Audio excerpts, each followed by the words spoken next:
Welcome to Media Day. We are talking 4-5A Division I, and we are joined by Red Oak head coach Michael Quintero.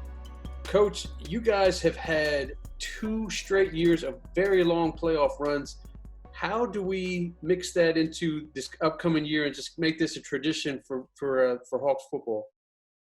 Well, I think you said it. I think you said it right when you talk about tradition. You know, it's something that we've been talking to the kids about for a long time, even before Coach Ross left, about building a culture in Red Oak, not only in football but all sports, and being dominant in the things that we do. I think that the kids they believed in the process of getting better.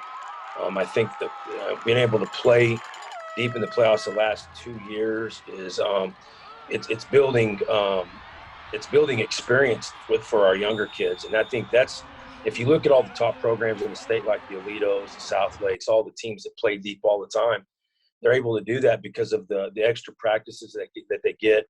You got kids who have been put into stressful games, big games. They're used to it. And I think there's something to say about that experience that you gain when you play 4 or 5 rounds deep in the playoffs. And I think it's valuable. It's valuable for our program. And I just told our kids, expect to play deep every year and expect to work hard to get there, you know. And so I've been really proud of the kids when it comes to just embracing the process of hard work and believing in what we're doing. Not only that, it says a lot about your district. I know last year was your first year as the head man, but going into it, you knew exactly what you were getting into. That district is stacked top to bottom. Matter of fact, a team that many thought, percentage points makes the playoffs, and they go to the state semi. What's it going to look like for this year? I mean, a lot more of the same? Yeah, I don't see it changing. I mean, there's not a weak game any week that you play. I mean, every team that's in our district is capable of making a big playoff run. All the way from the Mansfield schools to obviously to Midlothian. Just they're all well coached. They're all disciplined.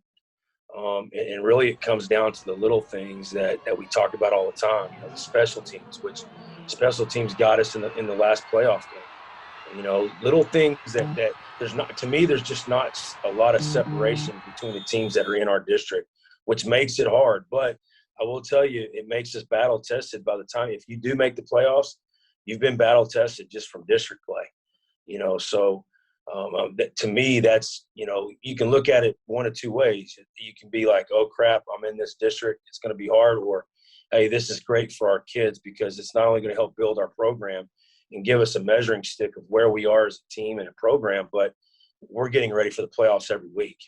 So I think it's really valuable playing in the district that we're in. Tough, but it's valuable. Now, you last year were blessed with a really good senior class. I mean, I believe you had 9 players that were either first or second team, all district, that were seniors. What does that mean for you for this year? Because you can't play them. You can't play them another year. They're all gone now. Yeah, I wish I could, but the thing about that losing the good ones that we had is, being, like I said, being able to play in the playoffs, we did rotate a lot of guys. So a lot of the guys that are filling in have already got experience. They've played a lot this last year, which we are fortunate enough to do that. We do have some shoes to fill, offensively and defensively.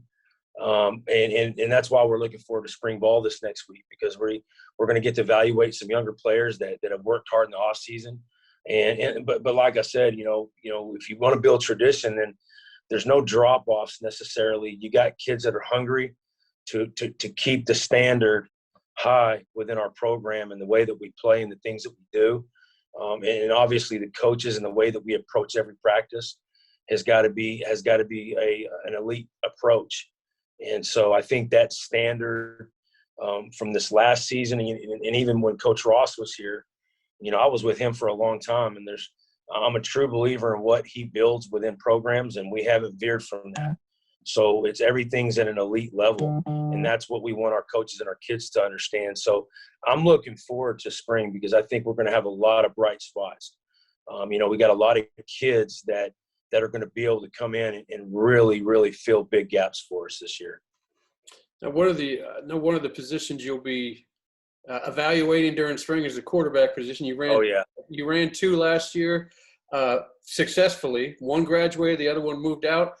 What are you looking for? Do you have an eye on a quarterback, and what are you looking for in that position? Yeah, we've got about 3 guys right now that are battling for a spot. We got 2 sophomores. Actually, we've got 2 sophomores and a junior. So they're all working pretty hard. The thing that I'm looking for is just consistency there.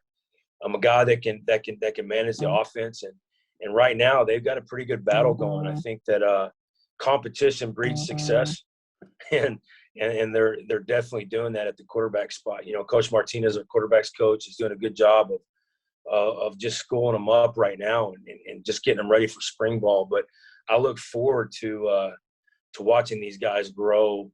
And like I said, we'll play the best one. And I think that the competition is gonna really let us see what each of these guys has to offer for our offense.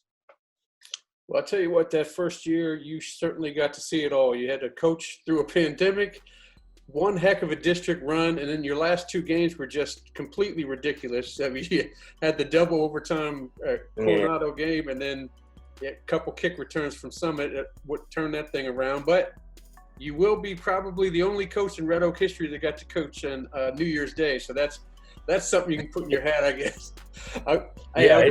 I wish you luck this season. Thanks for joining us. I appreciate it. I appreciate you guys. Thank you.